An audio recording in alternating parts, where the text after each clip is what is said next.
Amani huyu jamaa mimi namjua kabisa. Kama unamfahamu basi vizuri.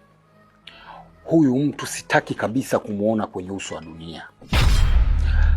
Kwa sababu inasemekana huyu mtu ni mfu anayetembea. Ameshafariki miaka mingi iliyopita.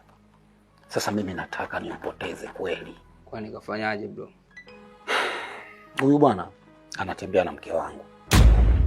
Lakini ni bora tu angekuwa anatembea naye. Anatembea naye na kupita kujisifia na kunikandia na kuonekana yeye ndo kidume hapa mtaani kuliko sisi. Wengine sisi wote anatuona kama wanawake. Kitendo ambacho mimi kimeniuma sana. Kimeniumiza sana kwenye moyo wangu. Na ndio maana nataka apotee haraka iwezekanavyo. Basi ina shida. Huyo siku sio nyingi ataingia katika mikono yetu. Au unasemaje Bufu? Hilo jambo dogo sana. Na ndio maana nakukubali. Niliamua kukutafuta wewe kwa sababu najua kazi zako zimenyooka hivi. Basi ina shaka hilo. Limeisha. Limeisha sana.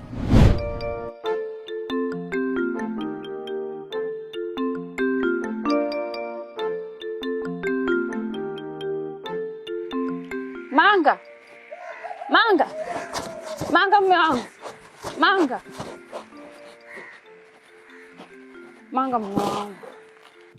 Hebu niangalie ninapoteseka. Nimekuwa kama kichaa.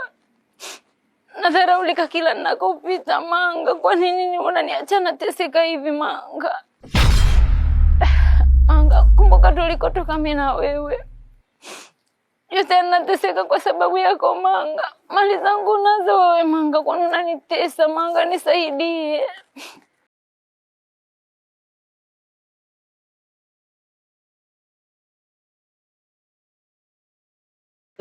Unaweza kuwa mke wa mtu? Sikiza nikwambie. Huyu Manga ni mume wa Sophie. Na huyo Sophie unayemuongelea ni mimi hapa. Naomba wewe na